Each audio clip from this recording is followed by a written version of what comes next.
Hello everyone, this is Suzanne. Today I'm going to discuss about tipping hotel staff. Yeah.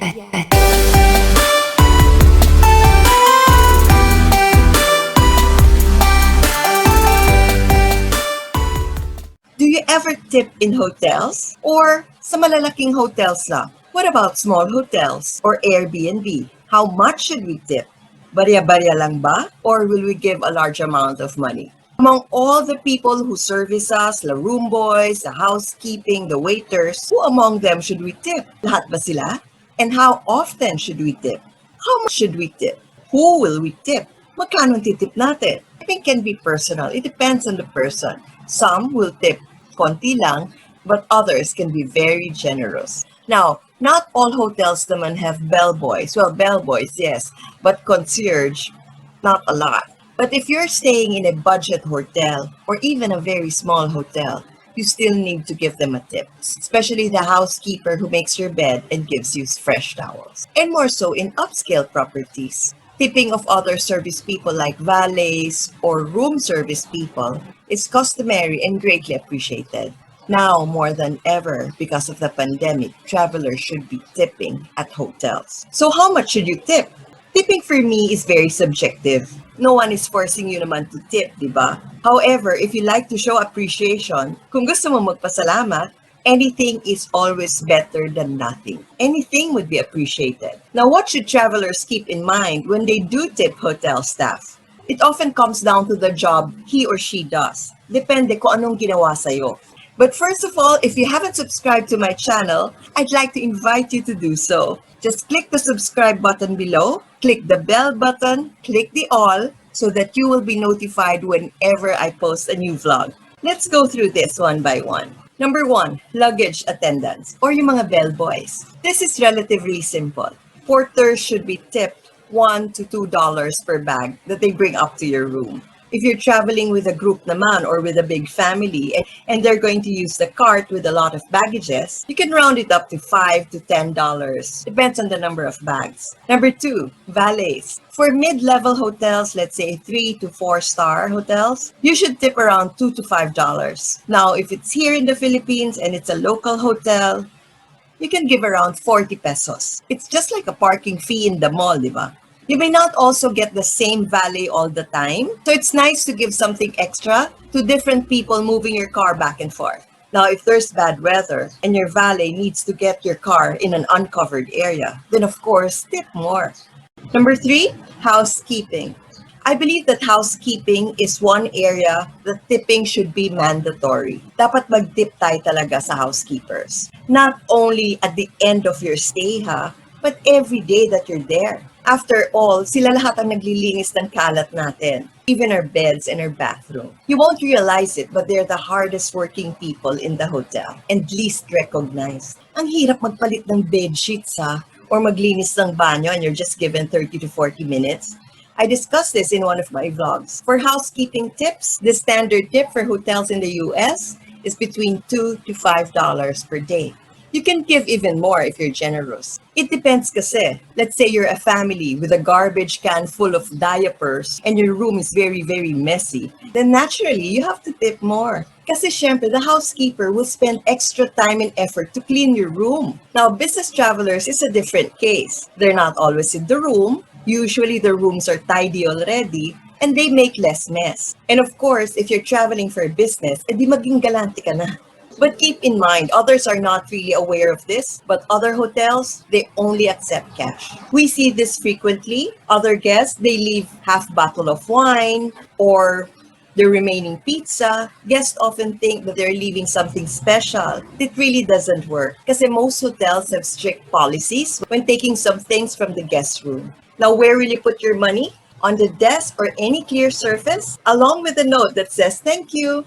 Also, on that note, you can put some of your requests, like fresh towels, battery for the remote, or let's say you broke a glass. Syempre, sasabihin mo yon kasi it will be charged to them.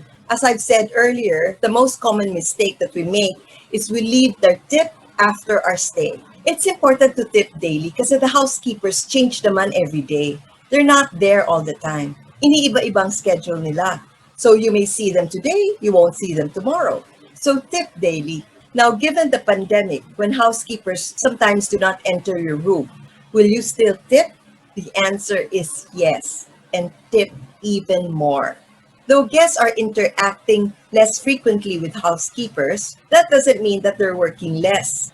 Now again, the standard tip for housekeeping is between $2 to $5 per day. For the Philippines, if you are a local traveler, 40 pesos a day would be okay. If you're generous, give more. Number 4, room service. At this point, if you have any suggestions or comments or even questions and tips, feel free to put in the comments below. As you know, I always read your comments. It's common practice for all hotels to tack in a service fee for all the bills. The service fee goes to everyone, the cook, the dishwasher, the gardener, everyone. Usually it's spread out.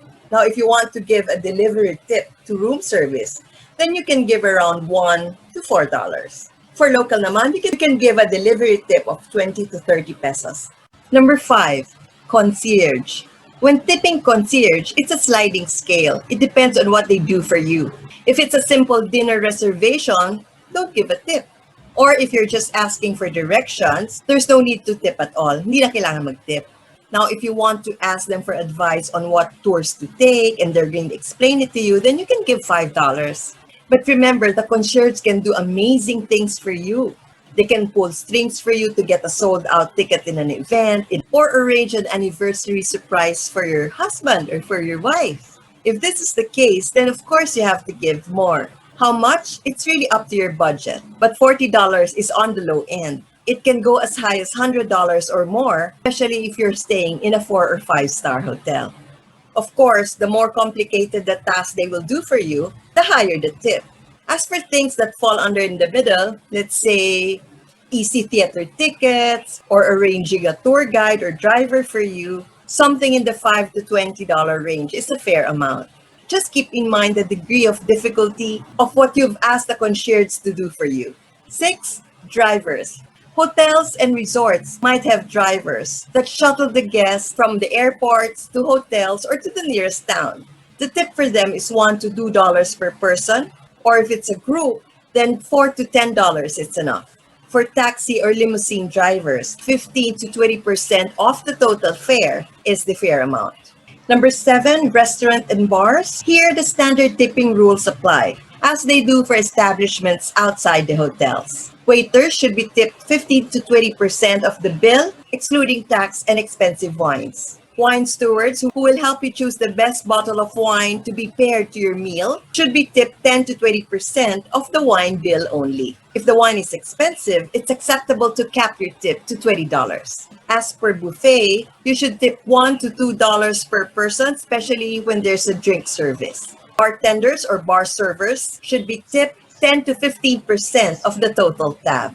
If the drinks are complimentary, as sometimes they are in Las Vegas, you should still tip $1 to $2 per round. Number 8, we go to spas and salons. Some hotels have spas and salons, and the tipping here is similar to other establishments. Hairstylists should be tipped 15% of the total bill. Now, for the person who washed your hair, you can leave $2 to $5 for them. Now we go to the manicurist. They should be tipped 10 to 15% of your bill. For massage therapists, they should be tipped 15% of your total bill. Now we go to number 9 and the last, extra amenities. Upscale hotel and resorts, usually the luxury ones, sometimes have unique amenities. According to the American Hotel and Lodging Association, if you're staying in an upscale hotel, you might be assigned a butler. I have never experienced that. Who will run errands from you, from unpacking your things to making hotel reservations. Butler should be tipped 5% of your nightly rate multiplied by the number of days you're going to be staying in the hotel. For resort organized excursions like kayaking or snorkeling, guides should be tipped $5 to $10 each at the end of the tour. Hotel supplied babysitters naman should be tipped $10 to $20 on top of your bill. Swimming pool attendants, on the other hand, do not require a tip unless you request special services like setting up a pool float, etc. In that case, you should give $1 to $2 for the service. Now, lastly, if you're staying in a bed and breakfast, example, an Airbnb, In general, you don't tip the owners. However, if there's a cleaning staff or a cleaning lady, they're not part of the family. So you should tip them as you would in a regular hotel. So that's it. We're done again. I do hope you learned a lot from these tips on hotel staff tipping. Just one final tip.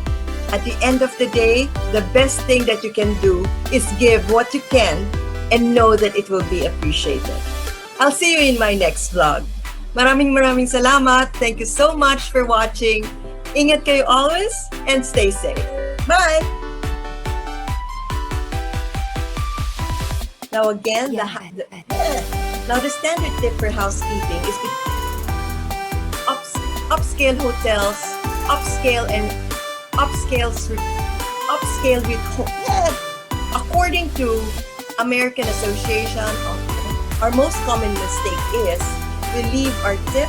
Our most common mistake is we leave our tip after we leave.